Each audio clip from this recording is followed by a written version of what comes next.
Leland live on your radio. Hey, Jay, what's up, my friend? What's going on? Hey, I want to test something out. We are live at the Knowles Group. Justin, come over here, man. We are live at the Knowles Group today. My friend Danny said, hey, you want to come over and do a show at our place? And I was like, yeah. And neither he nor Justin told me that this was a formal affair. Justin, I got you on camera now. Let me see if I can get your microphone turned up. Yeah, I appreciate all the help getting over here. But Danny, they're having a ribbon cutting on their new office. He just wanted me to be over here hanging out. Yeah, so pretty much. we're actually in their broadcast room, which is why it looks like we're in a little phone booth. It's a sound. They did a good job soundproofing. They got Absolutely. They got better soundproofing than we do.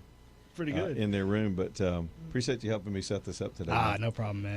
How did you know to time this event where I would be opening up at the show at the Knowles Group and the stock market would be up 1,000 points? Yeah, so I do have a direct line to Trump, and I went ahead and gave him a call. Oh, and said, that's how we it need to was. make this happen. Man, we're gonna knock off this oil thing. Yeah, Let's see if we like can get these at least one portfolios day up. so we can get this stock up. You know, Because we're literally here, and they're cutting a ribbon out there in the conference room for his new offices. He is in the same facility over Correct. in the Colonnade, but they've moved the floor up to some Top larger level. space. Yeah, he's got the penthouse. yeah, absolutely. That's how Danny rolls, and so they're in there with a lot of their clients, a lot of their traditional customers, Yep. and others that work with the Knowles Group. And this is a good day to be here because everybody's looking. Everybody can check their 401ks again. It's like things are going to be okay, at least for now. Who knows And what happens between I now and believe two. there's food out there. Yeah, I saw that. Don't let them bogart all of it. At I'll some do my point during best. the breaks, I'll fight some. I'll get folks. out there.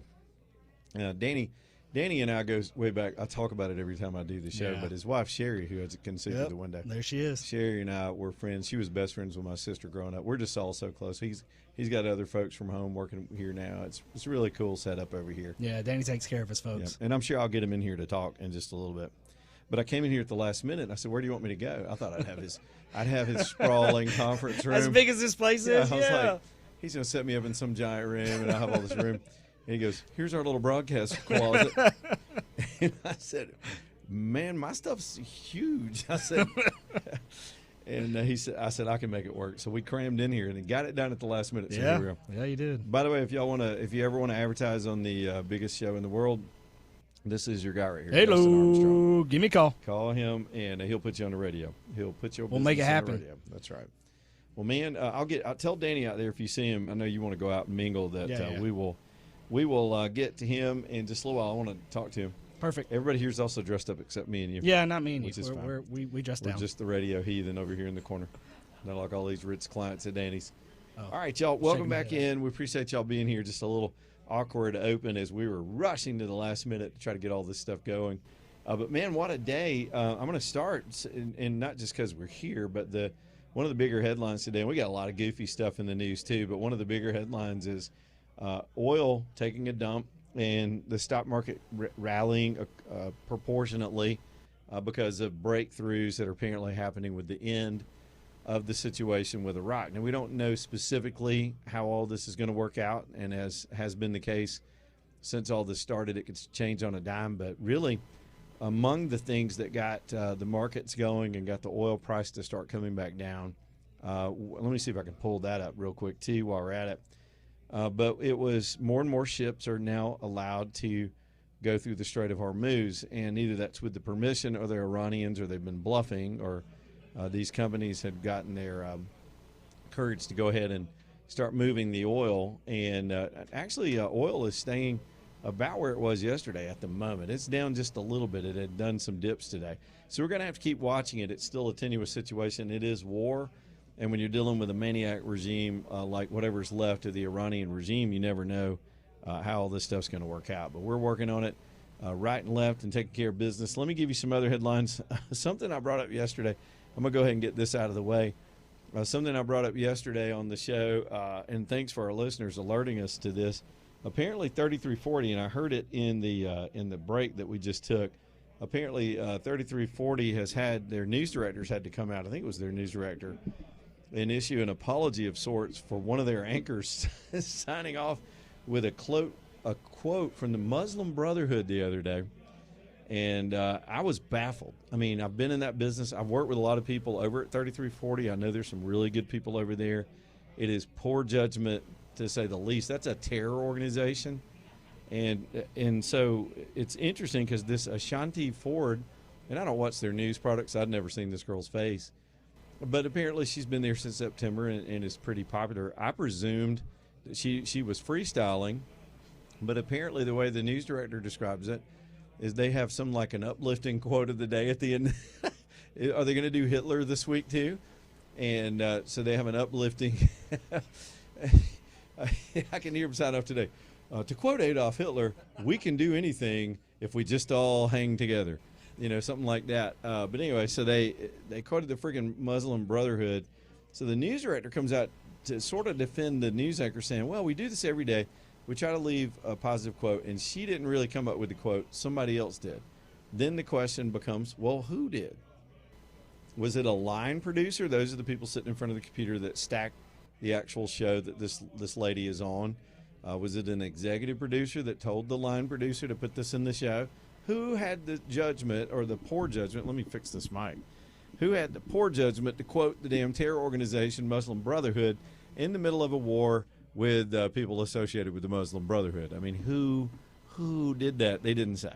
Well, I was thinking about Ron Burgundy, right? Anchorman. Put it in the right. Just put it in the teleprompter. He's going to read anything. If you have that soundbite, please play it. What does the guy say? If you put it in the teleprompter, Ron Burgundy will read it. So that's what the poor girl. If she didn't ad lib this thing and come up with this on her own, now they're making her look like she'll just read anything and she wouldn't have known any better because she's all of 20-something and has a pretty good resume if you look at her resume. But what an embarrassing situation for that station. And I don't know, you think the public will just accept, Muslim Brotherhood quote, no big deal. And everybody gets their panties in a twist over everything nowadays. But it's a freaking Muslim Brotherhood. I guarantee you if you had quoted Goebbels or Hitler, I'm trying to think of somebody else. Hell, if you'd have quoted Trump at the end of one of their shows. And to quote Donald Trump, if they'd done this at the end of the same show, make America great again, the station would have burned down by midnight. But now we throw the Muslim Brotherhood in the mix, and it's both amusing and irritating and outrageous at the same time. And watching the online, and the story instantly went national. So this is one way to get attention for yourself is just go ahead and quote a terror organization. Next week, we'll go with Osama bin Laden, the late Ayatollah. Who else can we quote? We'll quote Cat Stevens, too, while we're at it. I mean, all the Muslims, it's Muslim Quote Week. Anyway, could we quote Jesus this week since it's Holy Week? Can we throw some of that in there? Anyway, I bet the $100 they've not quoted Jesus. You think they've quoted Jesus on 3340?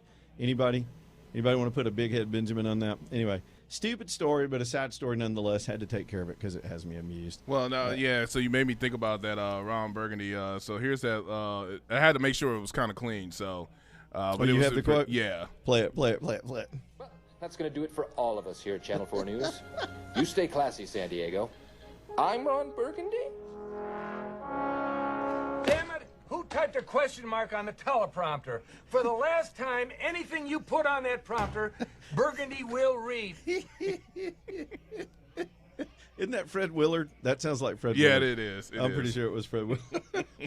Because they put a question mark in there in the end.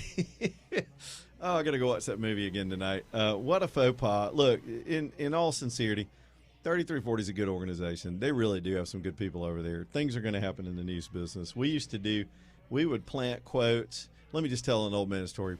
They had this thing, and I've told this story on the air before. At the end, say I'm out in the field, which I tended to be out in the field as field reporter and covered a lot of crime. And the anchors, and I'm not taking a shot at anchors, but they don't have a lot of them don't have the presence of mind to just ask a off-the-cuff question at the end of your story. Like you're out there going, and that's how all the people were killed this afternoon. Back to you, Scott, because Scott Richardson, he was my mentor. And Scott wouldn't just ask me a random question. You got to kind of feed them something that you know the answer to. That's a little thing they do. It's okay. It's just presentation. So the reporter had to always put a question in the teleprompter that they could be able to answer. So, in other words, Scott would say, so, Leland, when do they expect to have the investigative report wrapped up? And I would have the answer, right? It makes me look knowledgeable.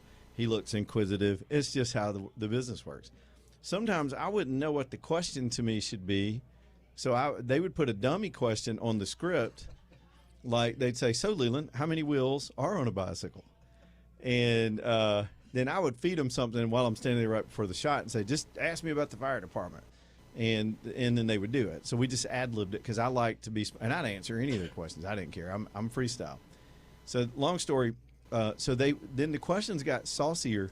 And at one time, one of the producers messing with me on the script because he was just presuming I was the only one that had a copy of it. And the anchor, he put on the script, so Leland, how long have you been gay? He put that on the script. And so I get out in the field, and he put that on the script. What we didn't know was the closed caption that went out over the TV screen, it picked up the digits that were typed into the scripts, right? So it wasn't just people watching and listening.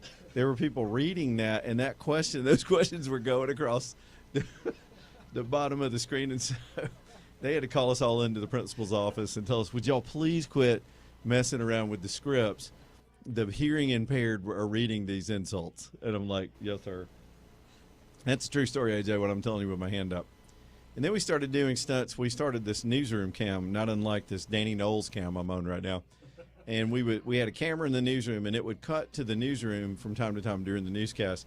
So you could just see all, like CNN, everybody's in the background working on their computers and doing stuff. So we knew when they were going to cut to the newsroom, we'd start doing stunts. So one day Santa was just hanging out in there. It was during Christmas, and some guy had a Santa suit.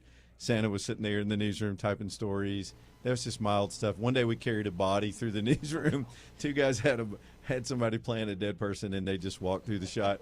And, just very subliminally. We were a bunch of 20-year-olds and clowns. So, look, things happen on the TV newscast. So I'm going to give a pass to 3340 for muffing this one. But I'm not sure the public will. People are unforgiving nowadays. We love to get outraged on the internet. All right, AJ, are you hearing a hissing sound? I keep hearing that. Is that coming through? I'm hearing that, yes. There's some interference here, and I don't know that I'll be able to correct it because sometimes when you're in the field, you never know. I'll see if I can figure out what's in it. I think it sounds like a phone trying to get in on the party, but we'll deal with that here in just a little while. And my man Danny just walked by and waved at me through the window. 545-9950 if you want to get on the show. We'll put you on the show, headlines, when we get back. And there's a lot of stuff going on today. We'll get into it. Y'all hang out and come hang out with us. You are invited to drop by if you happen to be in the Colonnade area, and especially if you're interested in the Knowles Group. They have some food. They got some, what is it, Mexican? What do we got out there, Italian? Yeah, Mexican. We got Mexican throwing down in the conference room, so they're feeding people, and you're welcome to meet the Knowles Group team and all their folks while you're doing your thing here on a Tuesday. Lead on Live, Talk 99.5, quick break, back in a minute. Y'all stay tuned.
Man, it is 2:21, Leland Live, Talk 99.5. Y'all get on back in here, and let's do our thing this afternoon as we keep on keeping on. Of course, live here at the Knowles Group. You're looking at the webcam and wondering, where's that boy?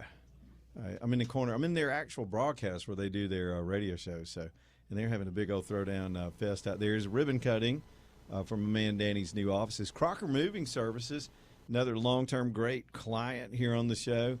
Ready to help you with any kind of moves you got. This is the time of year, spring and summer, people start, they buy, they sell, kids go off to college, things start happening in the next season of life. And if you need a mover, whether it's to move a lot of stuff a long way or to move a few things, maybe something super heavy a little ways, y'all, it's crockermovingservices.com. These are just the best folks. Eric's a great guy. And here's the deal. Leonard reached out to us this week and said they are hiring. They're looking for help. They need some strong backs and some people that want to make some good money doing some, let's be real, this is tough work. If you're one of them sissy boys, you might not want to call them. But if you're willing to work hard and work with a great group of guys and be inspired by Eric, Eric's a former Marine. And I think some of these young men he hires just respond to his leadership because he ain't afraid to get on that truck and move it with them. Eric's just like that. He's good like that. And that's why such kind, considerate people show up every time they've done any kind of project for me. Now you got to be able to you got to be willing to pass a drug test, and they're going to do a background check and check you out. They're sending you to people's houses. They're not just going to send you anywhere. And at the same time, you probably don't need a big spider face tattoo or MS-13 across your forehead. None of that. Just try not to do that. You got to be a little more clean cut than that. It's the Knowles Group, N-O-L-E-S. The Knowles. I'm sorry. I'm looking at Danny's sign and I spaced out. crockermovingservices.com. crockermovingservices.com. All right, so let's go with the government shutdown for just a minute, and then I'll wait to deal with this Eric, this Charlie Kirk bullet stupid story. This is some of the dumbest people are on the internet. Let me just say that. And the way this story's been misconstrued for the last 24 hours is mind-boggling. People just don't know much, and they don't care to know anything more. They're looking for – let me just do that right now because it's been irritating today to watch this. I get up this morning, I see this story from the Daily Mail that the bullet that killed Charlie Kirk does not match. And I'm thinking, that's not – how could it have matched? It was fragmented. I remember they reported that back in October. I mean, last fall. After it happened, we knew that the bullet fragmented because they used soft tips. The guy used soft tip ammo. Now, I don't expect everybody to be a forensic scientist or to know a lot about ballistics, but soft tip ammo is designed to blow apart when it hits a carcass. There are a bunch of reasons for that. Some of it is in ways it can be more lethal sometimes, and that's also probably why it didn't leave an exit wound. The bullet part, that projectile part, is rounded, and it's designed when it comes into contact with something solid to shatter into a bunch of little pieces. Now, this is why. Then I saw ignorant people going, well, it still didn't match. That's not what they said. They said the report is inconclusive. It's the defense filing this to try to get the shooter off the hook. It's his job. He has to do these things, throw up every obstacle to the prosecution. Now, let's talk about the fragments. I just so happen to have covered a lot of murders and crime scenes. And one time I did this whole series on investigative techniques, the modern investigative stuff that investigators do. It was a fascinating story. I'm glad I got to participate in that. And it was largely the one day I went and did the ballistics lab at the Georgia Bureau of Investigation. It was fascinating. And this is how that works, just so you can educate Cousin Eddie and your family that still thinks that Candace Owens is right or Charlie Kirk was killed by some Jews that were hiding in a sewer and popped up and used an invisibility cloak and shot him right in his face 13 times, but other people didn't hear, only heard one shot. And then the kid still confessed and his family turned him in for no reason. In case you're down that road, let me bring you back to Mother Earth here for just a minute. In ballistics, here's how they match a bullet. Okay, so when a projectile goes through a barrel, it scrapes along the barrel on its way out of the gun. And when it does, the barrel leaves markings called striations. The way they do it at the ballistics labs is they'll take the gun that supposedly is a murder weapon, and they shoot it into this tank of water. They actually let me fire a couple of rounds into the tank to just see how it worked. And so they have this little tiny hole. You put the barrel down in the hole, and it's this massive tank, and the water captures the bullet after it's left the gun, and the gun leaves the fingerprint, basically. It's the ballistics fingerprint on the projectile in the water tank. Then they retrieve it with this little basket. It sinks down to the bottom. They pull the basket up. The bullet's in there. They can put it under, I guess, a microscope. Nowadays it's probably even more detailed, and match the striations from a bullet that killed somebody with the bullet that was test fired from the gun. Are we all on the same page right now? But in the case of Charlie Kirk, they can't do that because the bullet is fragmented, because it's designed to fragment. You don't have a piece that's got a smooth side that shows the striation pattern from when it was fired that day. And he only fired one, so there's no way to match the minute that. It's also, again, I explained, it's probably why there wasn't an exit wound. Bullets like this, especially hunters will tell you, they'll shoot it into a large animal. And I saw one guy commenting they used to go out and shoot pigs with these things when they'd go feral pig hunting, and the bullet could wind up in its butt. You could hit it in the head. It'll travel and bend and go in different directions through a body once it comes into contact with bone. And so that's exactly what happened. In all likelihood, it hit a bone. It hit his clavicle or his neck bone and splintered into a bunch of different pieces. And those pieces aren't going to be useful in matching to a weapon. So we knew that back when we got some of the early ballistics reports. Yet these idiots online think this is something new, and the way they did the headline was totally poor journalism, because they said it did not match the weapon. And the thing is, it did not match the weapon either. It didn't do either one. It was inconclusive because it's not useful in that event. It's like smudged fingerprints. If you are trying to dust a crime scene for fingerprints, but the fingerprints aren't clear and you don't get a clear pattern, you can't use those fingerprints. And that's all it is. DNA can be the same thing when there's a DNA sample that we hear all the time about partial DNA. This is such stupidity, and I think what they're attempting to do really is taint the jury pool about the validity of this case, where you've got a confession, you got the weapon. You got a very unique weapon that the family knew was missing, and the family went and turned this kid in, and we know all his motivations and his little training he's dating. And the prosecution apparently is going to use his own family members and his transgender boyfriend in their part of the case, because they were part of the chain of discovery. And as they built their case, these are all witnesses to what happened before and after the shooting. It's a pretty solid case. I hope it's televised. I hope it's as clear as a bell. But some people aren't capable of understanding what a defense attorney's job is, and their job is to do anything they can to throw the case off and exaggerate their side of it. And that's all this filing was. People are stupid. That's all I can say, except for this audience, because now you know. Back in a minute.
All right, y'all, 234, Leland Live, Talk Internet 5, hanging out over here with the Knowles group. You happen to be watching online going, where is he?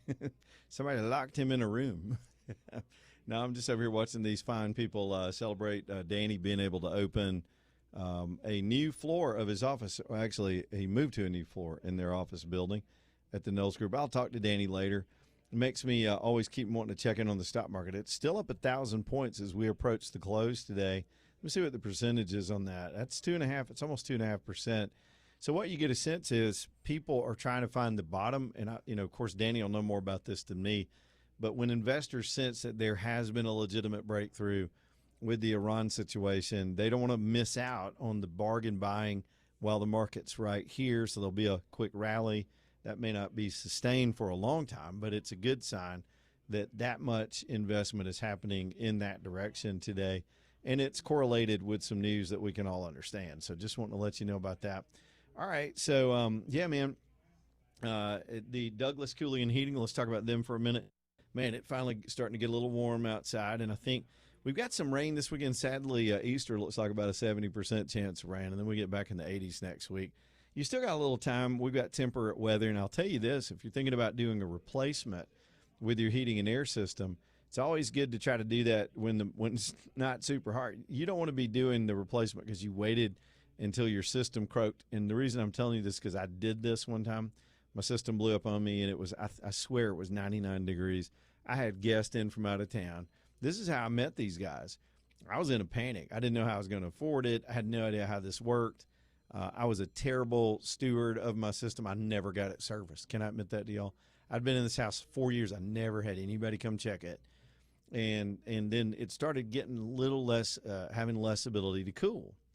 And so I found a cousin who had a friend who knew an uncle that had a guy he saw at Walmart who had a can of coolant that would come over and charge it up for me, but eventually it would lose that charge. And I limped along until I got to that breaking point. And some of y'all are waiting on this if your system is janky.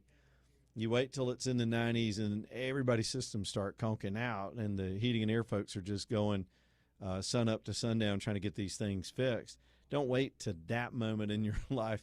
Do it in the controlled setting. If you need a replacement, do it with Douglas while everything's nice right now. You can have plenty of downtime. They'll come out and change out your system and put you something that has extended warranties.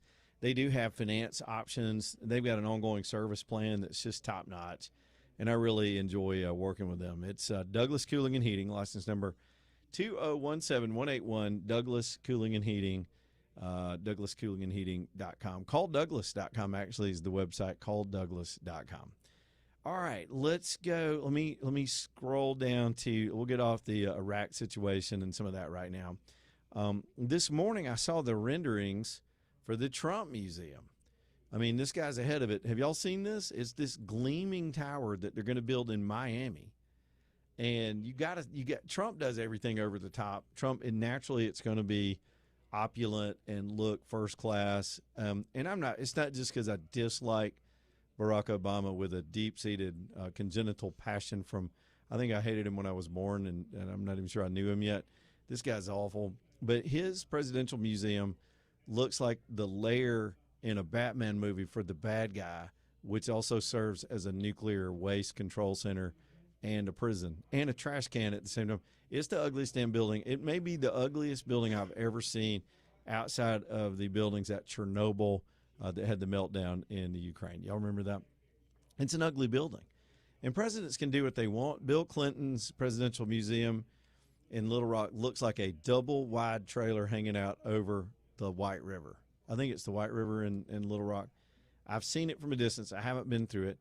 Reagan's almost burned down. It's more low profile, and it's got one of the presidential planes in it. I've always wanted to go see it. I've not ever made that trip. It almost burned to the ground during those wildfires a few years ago. But Trump's, they did these 3D renderings, and it's not just, photograph like we used to have. It's an animated video as if you're driving along this boulevard with palm trees, and appropriately they showed it at night where the interior lights would be lit up, and it would be one of the tallest buildings in Miami when they get done with it. Now, the question I had when I saw this massive building is, would there be that much material to fill that building would the whole building be the museum itself, or knowing Trump and knowing his organization, they're going to create rental space because that's what a good developer would do.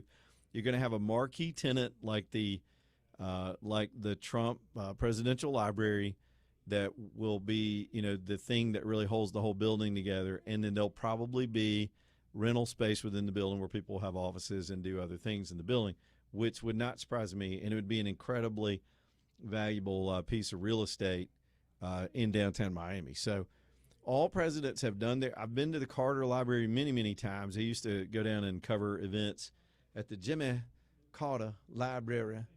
And it's impressive enough. And so I think that's all the ones I can name right now. I think the Bushes did theirs in Texas. I want to say George H. maybe in Houston. But, yeah, this thing is it's phenomenal.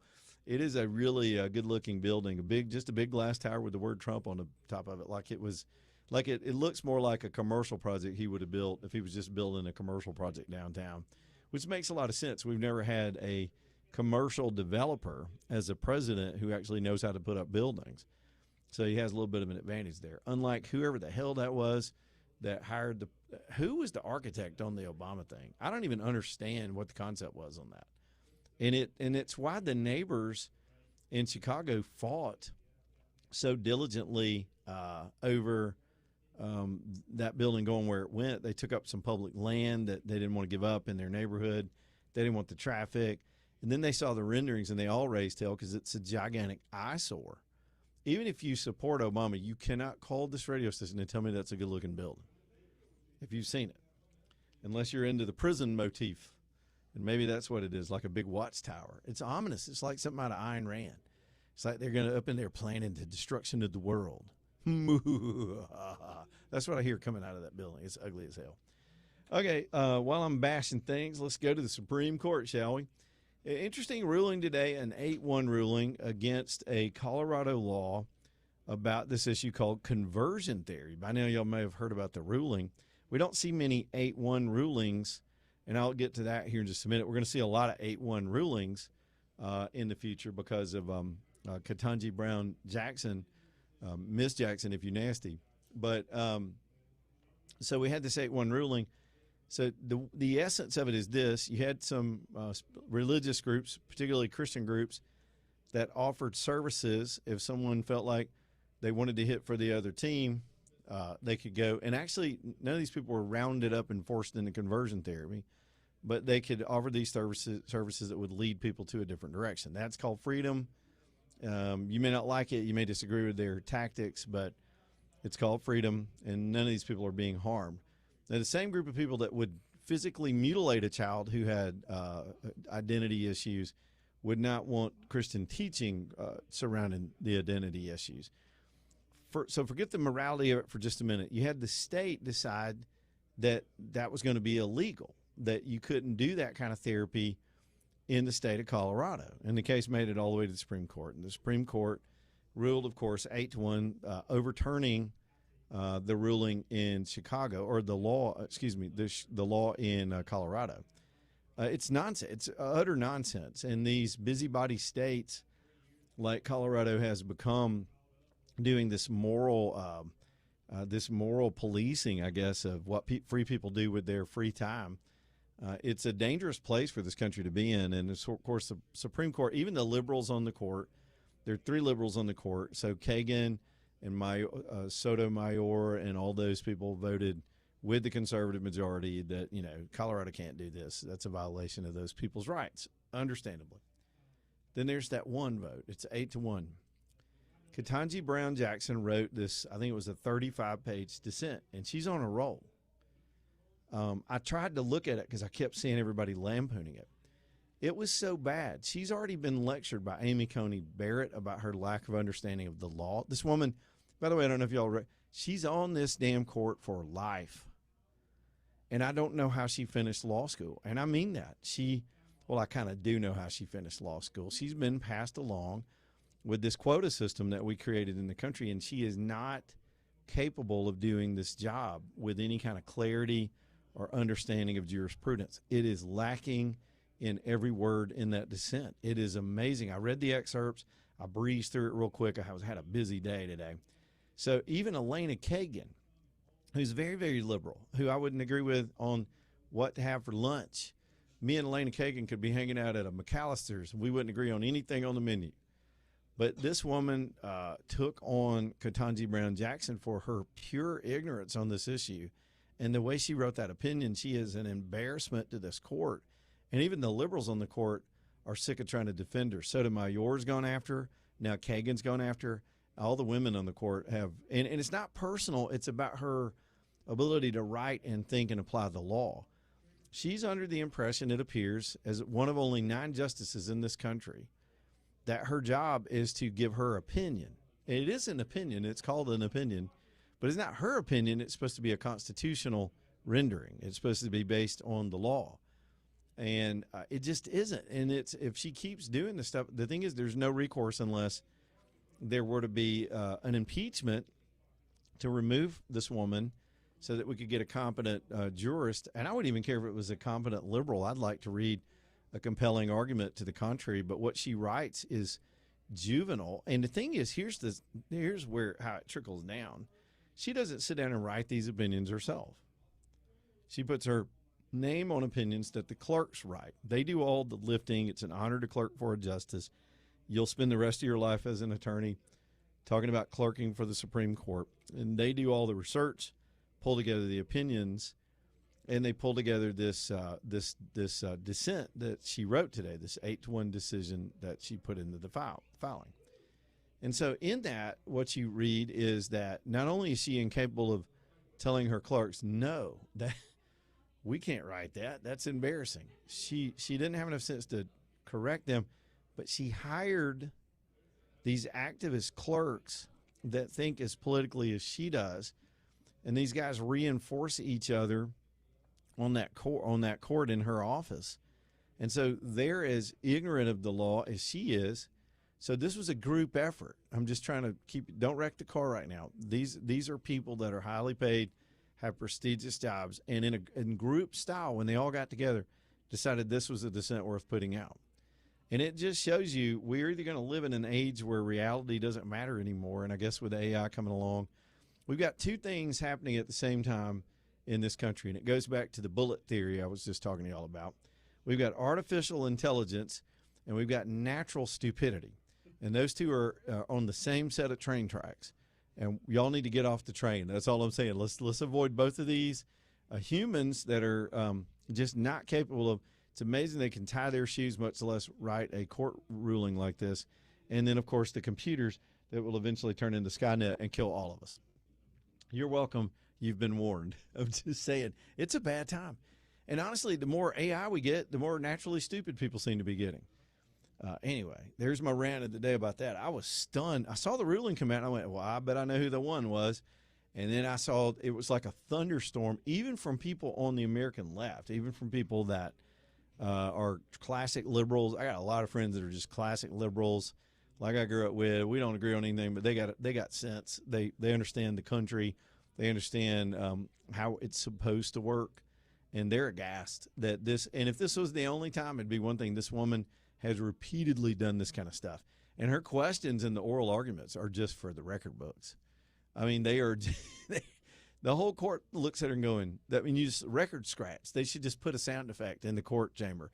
And as soon as she starts talking, just, and everybody in the court says, they all just stop talking and everybody looks like E.F. Hutton, like the E.F. Hutton commercials.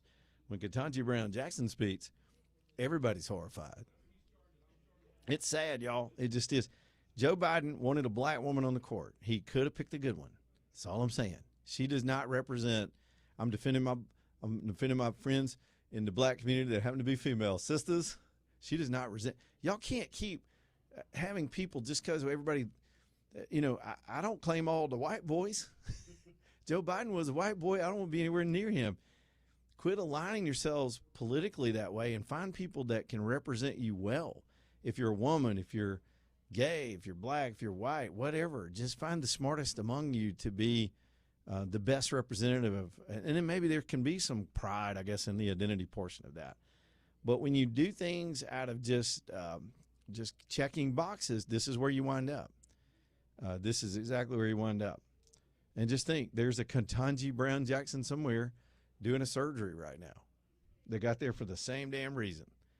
Allen and Company bringing you the show tonight. Y'all do some gift giving. It's gift giving season. It really is. I guess it never really stops. We get done with Christmas, and next thing you know, we got Valentine's Day, but here comes Mother's Day. Here comes graduation season if you got a graduate in your life, and a lot of things that happen during the spring. Easter. Some people do Easter baskets and gifts. I don't know if you're going to buy the kids some bling for Easter, but some people do very sweet Easter gifts. Y'all go see them at Allen and Company. They can handle all of your stuff, whether it's just some routine gift giving or whether it's also an occasion where you got to do something special and very particular and very custom. Allen does custom, one-of-a-kind, unique settings, and he's really, really good at it. And once you get to know the Thompsons, you'll want to trust them for all your repair work and cleanings and adjustments and sizing and fixing things. Sometimes that has to be done. It's hard to turn that over. That grandma gave you that piece, and you hate to turn it over to somebody, but you can trust them. Everything stays in their vault. They do it at their location. Try to turn it around within a week. It's Allen and Company over on Vestavia on the Big Hill. Allen and Company. Back in a minute.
All right, y'all, let's keep going. Leland Live, Talk 99.5. We'll hop on the phones here in a second, too. All American Metals bringing you the show tonight. That is, of course, all the good folks over there in the Bessemer, Hueytown area have been putting these buildings up since the 1960s.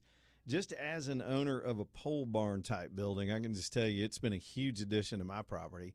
In fact, I just did an appraisal, and it added significant value to have this kind of space and the way I tricked it out and the things I did with it. But I did my building the hard way, and I'm here to testify. If you try to piece it together, patch together this and that, and source the materials and some of the other elements in different places, it's going to be a headache. It's going to take you longer. It's going to be more difficult on your approvals with whatever zoning you have. If you go to All American, you got a turnkey place that can help you with the design work, spitting out some stamped plans that you can use for financing and all those issues. And then, of course, they can help you all the way down the road, all the way to completing the building and building all the components, the framing, the primary framing, the secondary framing, everything that's involved at All American Metals. Y'all go and either go visit with them, and they're happy for you to do that, or just reach out to them online and let them get started for you, because they control the whole process. They make the materials in their factories. They load it on their trucks, package it according to their standards from a design that they put together for you, and deliver it to your site. They can even hook you up with other contractors to get some other work done that you need on the building, and or get you a good GC that can get this thing vertical for you. And by the way, pole barns go up in a hurry. It's just designed to be that way. It's like Legos. And you'll be in there and dried out in no time and doing your other work. It's All American Metals, aa-metal.com. A true patriots, just good salt of the earth people. 2 generations in this business. And their prices are better. Their designs are custom. Their turnaround is quicker. You're just going to love the experience. It's aa-metal.com, whether it's residential like mine or a big commercial building. They can do all of it. aa-metal.com. All right, I think if David's still there, AJ, we'll grab David real quick on a cell phone, get his thoughts as we wind through the afternoon. David, what's up? Yeah, I'm still here. Hey, David. It was so interesting, and it triggered me to pick up my phone and call you. You were talking about presidents and things they did, and you'd mentioned Barack Obama. But it didn't really bother me that much when it was very common, and I know you've probably heard it even more than me, that Joe Biden was doing Barack Obama was doing a third term via Biden. I would try to explain to people that's really not the case. If you could see and would know the goings on, it's called a cabal. They're not elected officials, but they control the Democrat Party. It's not just some Democrats. They control the Republicans, too. And that is what's going on. The point that I want to make is this. When presidents served, they got out of Dodge when they finished their term. Now, they would give speeches. Clinton would do that. A lot of people remember the late Carter. President Jimmy Carter would go down to Venezuela and this and that. Barack Obama, he didn't get out of Dodge. He stayed. He's there to this day in Washington, D.C., and he is helping and working that cabal. The point that I am making to people is this. Every Democrat vote coming up in November 2028, when we have that election, that presidential election, if you vote Democrat, that's a vote for that cabal, whether it's Joe Brown or Gloria Smith, whoever that Democrat Party candidate is. That's what the point that I'm making. Presidents have done well after they finished their terms and served and done this and that, the other. But Barack Obama, he is deep with the cabal, and they control that Democrat Party. I'm going to hang up now and see what you have to say about that. Thank you, Leland. All right, David, I didn't want to interrupt, but yeah, no, there's no doubt about it. Barack Obama unusually took up residence. They said it was because their kids were still in school. And I guess that's a pretty good excuse. But we know it through his activism and his activities. In fact, I firmly believe he is part of an ongoing investigation into some members of Congress and others, especially in the old FBI and Justice Department, that were running these scam investigations. It was a coup attempt. It was a soft coup attempt. But when Trump's first term, they were trying to dismantle his presidency and then effectively remove him from office with these phony charges, this wiretapping and surveillance, which Obama approved before he ever left office. I mean, he did that. He had a meeting. We know the date. We know who was there. He had the meeting in his office, and he approved the strategy of them making up the Russiagate scandal to keep Trump on his heels in his first presidency. In some ways, it worked. Trump was still having a wildly successful presidency despite of it, except for the COVID situation, which I think was part of the derailing of the end of that. That, and they turned around and stole the election. But they're still at it. The same tactics. If you look at the stupid marches they did this weekend, this is color revolution stuff. Keep tension in the air, shutting down the government and the TSA. That's just about disruption. It's disruption for disruption's sake. And these people are willing to fight. I'll give them that. They believe in whatever it is they believe in, as weird as it is, but they'll fight for it. Unlike somebody like, I don't know, let me think, John Thune. Back in a minute.